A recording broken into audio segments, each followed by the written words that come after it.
बिस्मिल्लाहिर्रहमानिर्रहीम। अस्सलामु अलैकुम। इंडिया के बहुत ही मशहूर यूट्यूबर ध्रुव त्रिपाठी का कहना है कि पाकिस्तान आर्मी और पाकिस्तान सरकार पर भरोसा करना बहुत ज़्यादा मुश्किल है। सालों से जिस पाकिस्तानी ज़मीन पर सियासतदानों ने दहशतगर्दी को सपोर्ट किया है, इसकी हरकतें अचानक से बंद हो जाएं, क्या ये कहा जा सकता है? ये सारा बयान ध्रुव त्रिपाठी ने अपनी एक वीडियो में पेश किया, जिसके थंबनेल का नाम है रियलिटी ऑफ सीज फायर, जो कि 21 मिनट 58 सेकंड की मुकम्मल एक वीडियो है। सरकार आतंक के आकाओं को अलग अलग नहीं देखेंगे। You had to retaliate because you see the history of how these terrorist attacks have happened and how involved Pakistan is in these things. Pakistan की आर्मी और पाकिस्तान की सरकार पर भरोसा करना बहुत मुश्किल है। सालों से जिस पाकिस्तानी सियासत ने अपनी जमीन पर आतंकवाद को सपोर्ट किया है, स्पॉन्सर किया है, उसकी हरकतें अचानक से बंद हो जाए, क्या ये एक्सपेक्ट किया जा सकता है?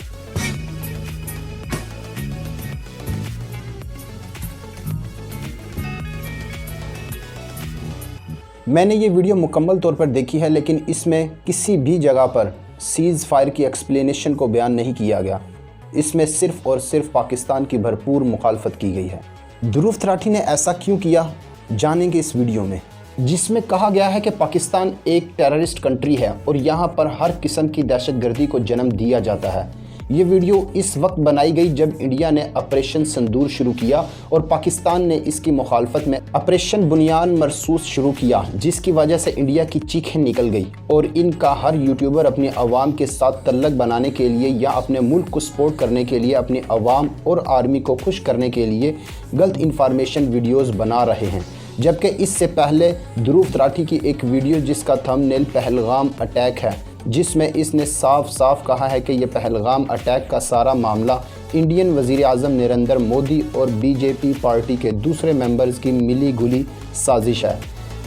इसका नतीजा ये है कि वो इस बार इलेक्शन जीत कर दोबारा अपनी हुकूमत बना सके, और ध्रुव त्रिपाठी ने साथ ही साथ अपनी सिक्योरिटी फोर्सेस को भी कम ज़रफ़ी का निशाना बनाया। इस वीडियो के बाकी हक़ाइक़ जानने से पहले अगर आपने अभी तक मेरा चैनल इल्मी स्टाइल सब्सक्राइब नहीं किया तो मेरे चैनल को सब्सक्राइब कर लें और साथ बेल आइकन का बटन दबाएं ताकि मेरी हर आने वाली वीडियो का नोटिफिकेशन आप तक पहुंच सके।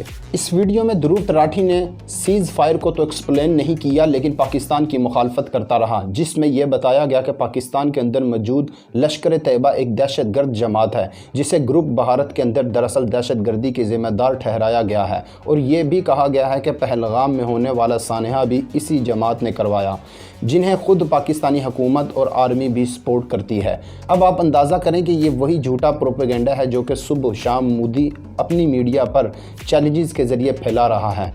अब ज़ाहिर है कि ध्रुव त्रिपाठी की बनाई गई वीडियो पहलगाम अटैक के बाद बीजेपी के मेंबरान को भी बहुत ही आग लगी थी, जिसका असर हमें सोशल मीडिया पर इस वीडियो के साथ इनके नफ़रत अंगेज़ कमेंट को देखकर हुआ।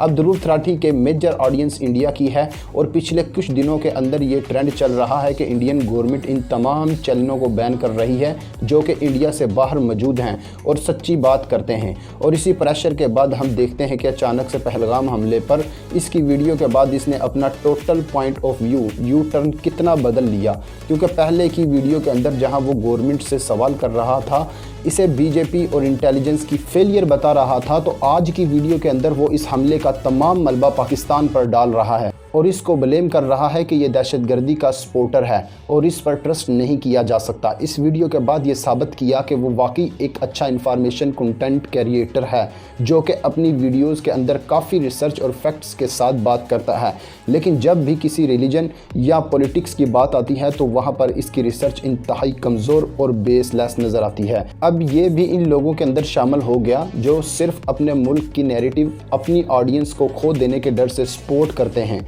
हालांकि वो जानते हैं कि सच क्या है, और जानबूझकर ध्रुव ने यह सबूत भी दे दिया कि इसकी ऑडियंस के अंदर सिर्फ 6.5% पाकिस्तानी और 77% इंडियन हैं, यानी अपनी मेजर ऑडियंस को जो कि इंडिया से है इसको बचाया जाए।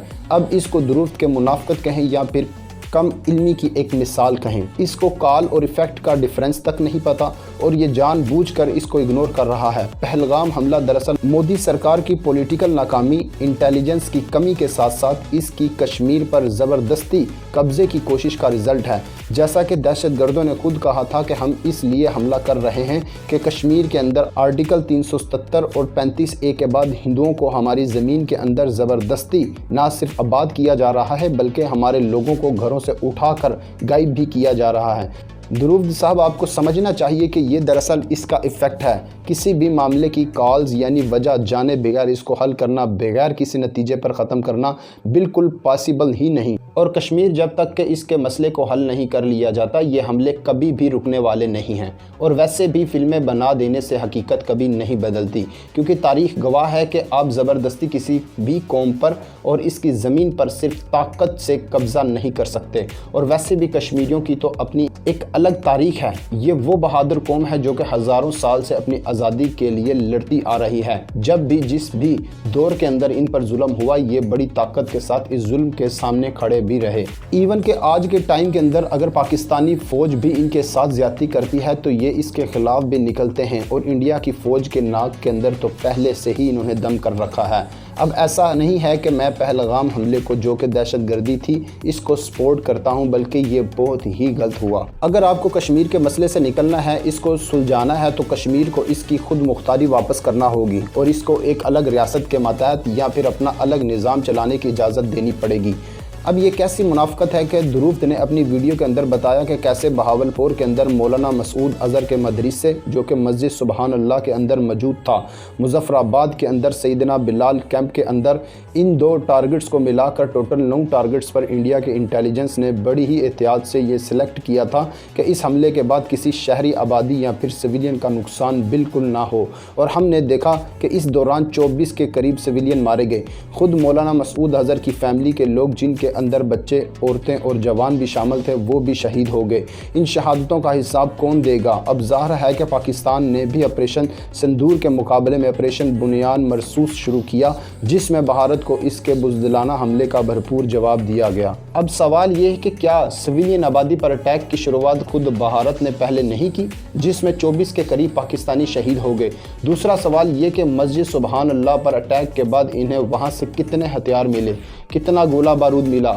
اب ظاہر ہے کہ پاکستان نے خود مختار ریاست کا ثبوت دیتے ہوئے اس کا کاؤنٹر اٹیک بھی کیا اور اس کا بدلہ بھی لیا، لیکن ہمارا اخلاقیات اور ہمارا دین ہمیں یہی سکھاتا ہے کہ ہم صرف میدان جنگ کے اندر آ کر لڑنے والے فوجیوں سے لڑ سکتے ہیں جو کہ آپ کو قتل کرنا چاہتے ہوں۔ اس کے علاوہ نہتے لوگوں، عورتوں، بچوں، مذہبی عبادت گاہوں، درختوں، ان سب پر حملہ کرنے سے سختی سے منع کیا گیا ہے۔ میرا بھارت میں رہنے والے لوگوں سے ایک سوال ہے کہ اگر یہ میزائل ہم نے ان کے مندروں پر داغے ہوتے تو ان کی چیخیں پوری دنیا میں سنائی دیتی کہ پاکستان نے ہمارے ساتھ زیادتی کی ہے، کیونکہ آپ کے مندر جو آپ کے لیے بہت مقدس جگہ ہے، اسی طرح ہماری عبادت گاہیں یعنی مسجدیں ہمارے لیے بھی اتنی ہی مقدس ہیں جن پر آپ نے بزدلانہ حملہ رات کے اندھیرے میں کیا۔ میں سمجھتا ہوں کہ پاکستانی ایئر فورس نے آپ پر ایک بہت بڑا احسان کیا کہ آپ کے صرف ایئر بیسز پر ہی ہم نے میزائل داغے ہیں، نہ کہ آپ کے مندروں پر، جو کہ پوری دنیا میں پاکستان ایئر فورس کا امن کی طرف ایک پیغام ہے۔ اس کے علاوہ جماعت الدعوہ کا حافظ سعید، جسے امریکہ سمیت انڈیا نے دہشت گرد ڈکلیئر کر رکھا ہے، اس کو بتا کر ایک مدعا بنایا جا رہا ہے کہ دراصل پاکستانی دہشت گرد کا سپورٹر ہے، کیونکہ یہ اس کے ملک کے اندر موجود ہیں، اور پاکستانی حکومت جان بوجھ کر اس کے نیٹ ورک کو ختم نہیں کرتی اور اس کو بھارت کے حوالے بھی نہیں کرتی۔ پہلی بات تو یہ ہے کہ آپ کو یہ سمجھنے کی ضرورت ہے کہ امریکہ جس کو دہشت گرد ڈکلیئر کر دے، ساری دنیا بنا سوال کیے اس کو دہشت گرد مان لیتی ہے اور وہ دنیا کے لیے دہشت گرد بن جاتا ہے۔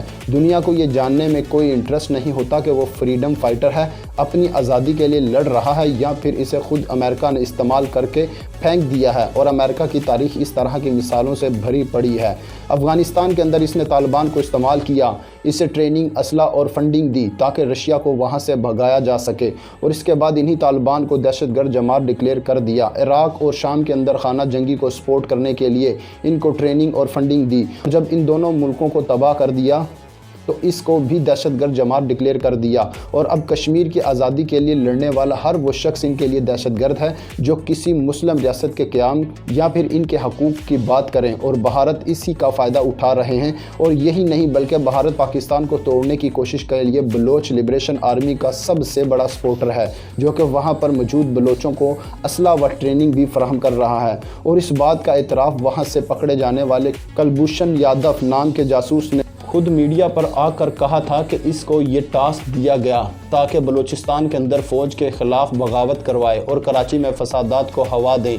और यही BLA के लोग बार बार पाकिस्तान आर्मी पर हमला करके इनके फ़ौजियों को शहीद करते हैं। और इसके बाद इंडिया कहता है कि पाकिस्तान दहशतगर्दी का सपोर्टर है। BLA अगर पाकिस्तानी हुकूमत के ख़िलाफ़ बगावत का ऐलान कर दे तो वो फ्रीडम फाइटर, लेकिन कश्मीरी जब अपना हक मांगे तो वो दहशतगर्द। ये कहाँ का इंसाफ है हिंदुस्तानियों। मैं आपको एक बात बताना चाहता हूँ कि लश्कर तैयबा जैसी जमातें पाकिस्तान से इस वक्त ख़त्म हो चुकी हैं। इनका कोई रोल आज के टाइम के अंदर एग्जिस्ट नहीं करता और आज ये सिर्फ रूटीन के मदरसे बन चुके हैं। और इस बात की कन्फर्मेशन खुद FATF ने की, जो कि ग्लोबल टेरर फंडिंग और मनी लॉन्ड्रिंग पर नज़र रखती है। और ये सिर्फ इन मुल्कों को अपनी ब्लैक लिस्ट या फिर ग्रे लिस्ट से निकालता है, जो कि अपने मुल्क के अंदर किसी भी दहशतगर्दी को सपोर्ट ना करने दें। और इसीलिए पाकिस्तान को भी साल 2022 के अंदर इस लिस्ट से निकाल दिया गया। पाकिस्तान ग्रे लिस्ट के अंदर था, इसी वजह से इसको निकाला गया कि इसने इन तमाम चीज़ों पर अमल किया जो DF ने इसको इंश्योर करने का कहा। लेकिन ध्रुव के मुताबिक पाकिस्तान ने FATF और इसके अंदर मौजूद तमाम 40 मुल्कों को भी बेवकूफ़ बनाया और इसके बावजूद दहशतगर्दी को जारी रखा। मैं समझ सकता हूँ इस बात को कि इससे पहले पहलगाम हमले के वक्त जो वीडियो ध्रुव त्रिपाठी ने बनाया था, इसके अंदर मोदी सरकार के मिलिट्री इंटेलिजेंस और पॉलिटिकल फेलियर पर सवाल उठते थे। पूरे भारत को इकट्ठा करने की बात की थी, लेकिन अब चैनल बैन होने की वजह से और अपनी 77% इंडियन पॉपुलेशन को खुश करने के लिए इसने ये वीडियो बनाई है, जो कि हक़ाइक़ से बहुत दूर है। ये थी मेरी एक इन्फॉर्मेशन वीडियो जो आप तक पहुंचाना मेरे लिए इंतहाई ज़रूरी थी। अगली वीडियो में मेरी और आपकी मुलाकात होगी। तब तक के लिए अल्लाह ताला आपको अपनी हिफ्ज़-ए-ईमान में रखे। अल्लाह ताला आपका हामी और नासिर हो। आमीन।